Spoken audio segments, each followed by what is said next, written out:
Who is going to protect me from being raped and murdered? The number of gender-based violence crimes has risen 500% since the start of the COVID lockdown. Lifeline SA Chief Executive Molefi Takalo said that the number of distress calls went up from 12,000 to almost 80,000 since the first week of the lockdown.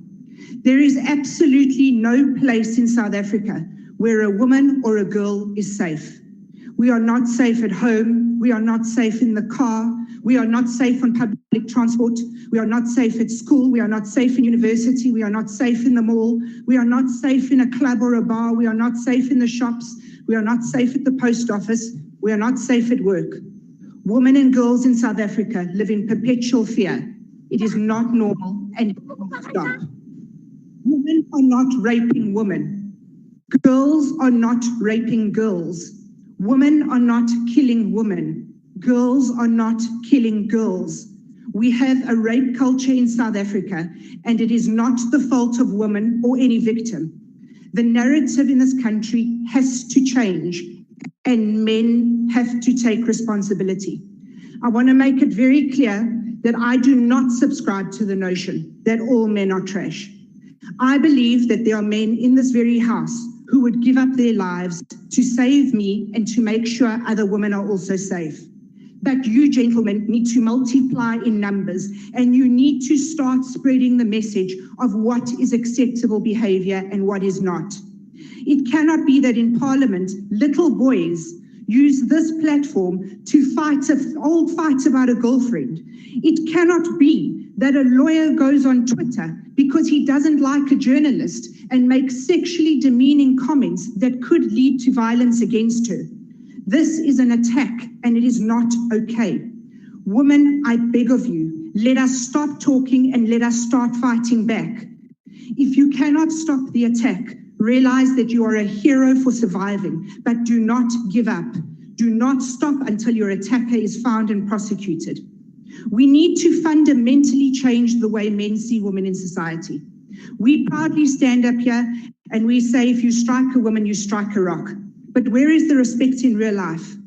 How can it be that in the Parliament of South Africa, a then Deputy President will hold up various flavors of condoms to show the nation that the government is assisting with safe sex? Because of course, every man has the right to have sex. But not one person has yet stood up in this house with a sanitary pad or a tampon and announced that every woman will have the ability to be dignified while menstruating. Women are giving up because it seems that there is no use in reporting GBV. Men need to listen to us. Women are being chopped up. Pregnant women are being murdered with babies in their bellies.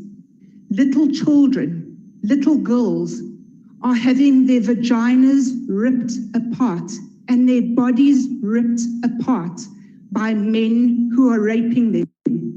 This is no longer just a problem in our country. It is indicative that we have a society of psychopaths, and these psychopaths need to be dealt with. We cannot continue like this, South Africa. We are at war with ourselves. There is a piece of legislation that we need to push through, and it's the forensic bill legislation. Currently, 46,000 Schedule 8 convicts do not have DNA samples listed with the South African government. We do not know if they have been released. We do not know where they are. We cannot track them. I beg every man in this house, I beg every man in this country, help protect me. Help protect every girl, every woman. We are daughters, we are wives, we are mothers, we are grandmothers, we are aunts, we are nieces, we are cousins, we are sisters. We can only do this together.